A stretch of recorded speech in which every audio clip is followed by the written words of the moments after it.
And so another thing that's going on with this movie is that there is some humor in it that they kind of sprinkle in throughout the narrative, and it's really light. It's nothing like super like comedy wise, but because the movie is so good at building up all that tension and all that drama, when those comical moments hit, they hit hard because of that. And it's really brilliant, because I know that there's some horror movies that don't do that. They're just really dark and they're really serious, and they try to keep that intense tone. And unfortunately what happens is you burn out so bad on those because there's no moments of levity. There's no moments where you can kind of, it's always just constant whipping and whipping around. Like any good roller coaster, you got the ups and you got the drops, and those up portions where you get to catch your breath and reset and bring yourself back down, so that when you go into the next turn, into the next drop, you're ready to hit it. And that's another great thing that this movie does, is it gives you those moments of levity that are so important, that you have a chance to breathe, decompress a little bit, and then get ready for it to ramp back up and send you on the ride. So that's great. Kudos to that one.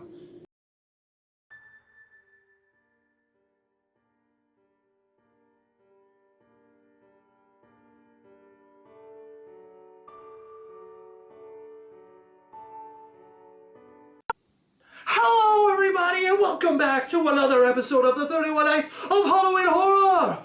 The Perverts Have Spoken! Rah!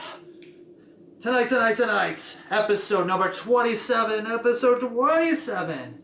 Coming on the heels of the wonderful and excellent movie The Conjuring. I'm still liking it. I'm still, wow.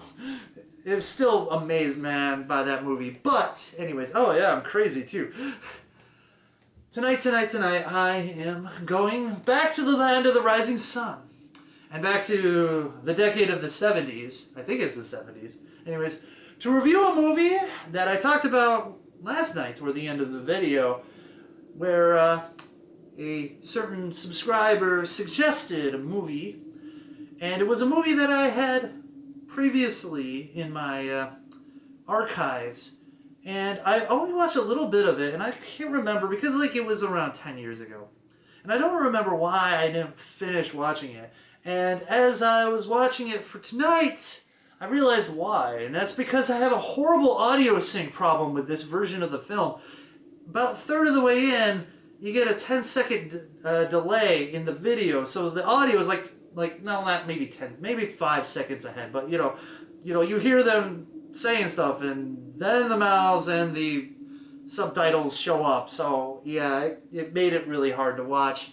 But I endeavored, because you know what? The story wasn't the only thing going on in this movie. However, the story is what makes this movie special and rise above what would normally be considered smut. Because, yeah, this movie is pretty depraved. And what is that movie again? Well, that movie is Star of David. I know, really weird. Beautiful Girl Hunter. Now, what about this whole Star of David thing? Well, we'll get onto that. But first, how does this movie start off? Well, there is an escaped murderer, and he breaks into this house owned by this wealthy professor and his wife. He steals the money out of the safe, and before he leaves, it's raining, and I got some time, and she's pretty damn hot. I think it's time to get a little rapey, huh? So yeah, he decides to rape her 6 ways till Sunday right in front of the husband. And of course, this leads to pregnancy.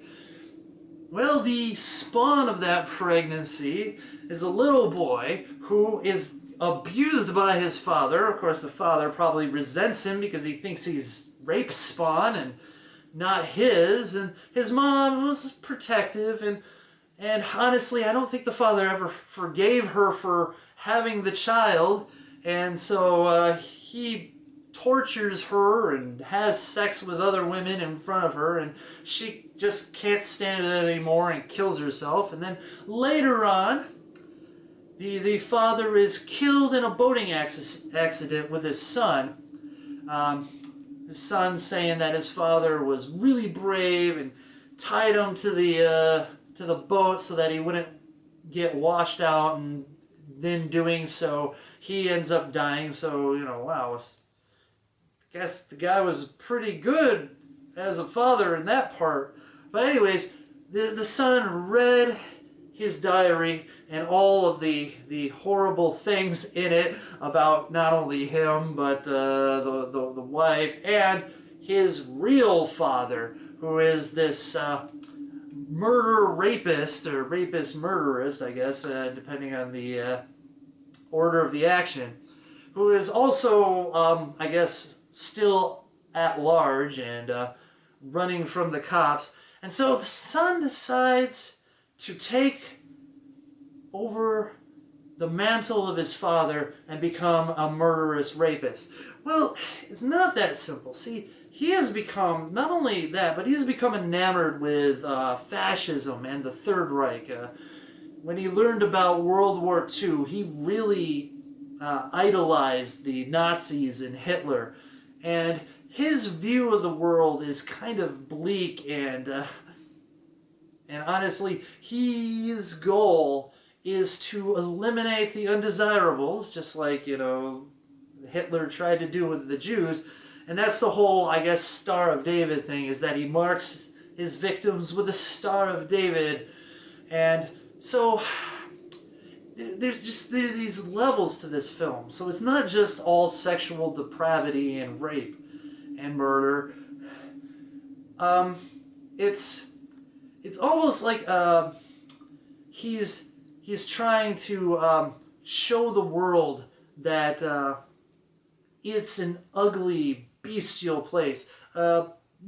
Case in point, there's this one victim who is a high schooler, and she won a national contest for writing an essay, and the essay was about how you needed to trust people, and that when you trust people, their nature, and even the stranger's nature, their nature is good, and that will stop war, and it will be, you know, the beginning of love and peace is because of their nature, and we have to trust our nature. And he didn't like that. No, and he's going to show her that her true nature is not one of purity and hope and love, but it is base animal instincts of lust and desire, and that you will cave into them because no person is like wholly pure. And so, yeah, it's kind of like corruption. He corrupts her. There's one thing where there's this star, and he doesn't like the fact that she thinks she's so special just because she's popular. And she's got her and her assistant, who the assistant's abused by the star and, you know, treated like she's nothing. And he kind of tries to turn that around by treating the assistant like the queen, and the star like a dirty pig. Yeah, a dirty pig. So you kind of got like this sort of psychosexual thing going on, where he's trying to like corrupt or teach them about, like, you know, how things are supposed to go in his world. But honestly, he's just a twisted, murderous person who's kind of playing games with these people for his own amusement. He refers to them as pet birds that he's training, and it's funny. I don't want to say too much because I don't want to get spoilerish, especially if anyone's going to be watching this. But it is a very interesting psychological type of film that is spattered with nudity and all kinds of sexual depravity. Let me just go through the list. So you've got murder, of course. You've got rape. You've got bondage. You've got bodily fluids. You've got bestiality. Yeah, the dog scene. I mean, you know, okay, you've got necrophilia. I mean, shoot, like at the end scene, I don't know, like, you know, it was probably very symbolistic, or symbolic. My God, man, I really need to get some sleep.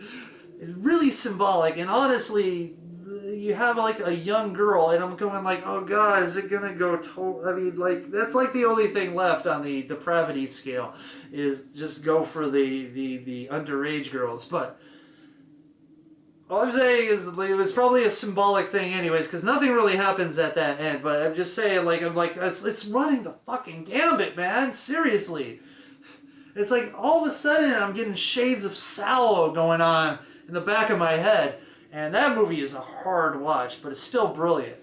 And in the same type of way, this movie, it's layered, so that even though, you know, you're watching this, I mean, literally this is some exploitation on the highest sexual levels back in the 70s. But it's so much deeper than that. The themes of it. And like I said, I don't want to get spoilerish, but like it just like there's like this thing where, you know, even though the guy believes everything is like corrupted, even the one ideal that he thinks is not corrupt was corrupt. And that just, you know, was crazy. Just crazy. Anyways, so I'm sorry if I'm having difficulty talking about it, because it is such a movie that you have to kind of get your head around, and you almost have to watch it a couple times. And really, I'm just, you know, fresh off of just finishing watching this. And actually, this is probably like the 4th time I've recorded this, because it's just been difficult for me to really talk about it without giving away too much about it. And I've probably given up way too much than I really wanted to. But it's kind of brilliant, and it's still sick and depraved. But the movie does have some problems. Some of the acting is a little bit questionable, and also it is really slow, especially in the beginning. After the prologue, it's really kind of slow and meandering. And so I can't give it like the highest scores because of that. But the plot is unique and original. And I think almost like sets the table for some things that I've seen previous, or, you know, that happens after this, you know, other movies, other media, that really seems like the themes from that, it really kind of latches onto. So it's kind of trailblazing in that way. And so in the end, I gotta give my overall impression of this movie a 3.75 out of 5. It is not quite a 4 out of 5, just because of some of the elements are rough, and, you know, I can't let those things slide. But it is really an interesting movie, because if you stripped away all the nudity and, you know, imply the sexual violence and depravity and torture, the core story is still one that is very intriguing, very interesting, and very profound. But, you know, having all that nudity, you know, surely doesn't hurt its cause. I mean, there's some cute girls in this movie, but it's still, as a whole, it is really dark, psychosexual, and I like to use that word psycho as in, like, but, you know, mind, look into the worst of humanity. And yeah, it's powerful, but it's also not for everyone. It is very lewd, it is very in your face. It is not really a horror movie to say, as a more of a, I mean, I guess horror in terms like it's horrific what he's doing, and he is a monster. But he's got that sort of, like, you know, this is for the good of humanity type of monstrosity in a way. And yeah, it's like I said, I probably should just have, like, watched this and then reviewed it several days so I could let everything sink in and really work my mind around it. But unfortunately, this is how we do it on the 31 Nights of Halloween Horror. So, Star of David, beautiful girl hunter, really strange, unique for especially its time and what it was doing. I guess, you know, a lot of some movies afterwards kind of pick up on that, but I'm using it in the context for what it was. And so, thoroughly intriguing film that engaged your mind as well as your groin. Anyways, oh, gee, actually, some of those scenes, though, disturbing. So, there you have it. Star of David, beautiful girl hunter. The end of episode 27. Oh my goodness, we are fast coming to the end. And this one's probably been a long video too. I've been gotten a lot of just, you know, I guess ranting, raving, and trying to get into those movies and really dissect them. And maybe I should stop doing that because it's making these things way too long. Anyways, until then, people, stay scary, internet. Roar!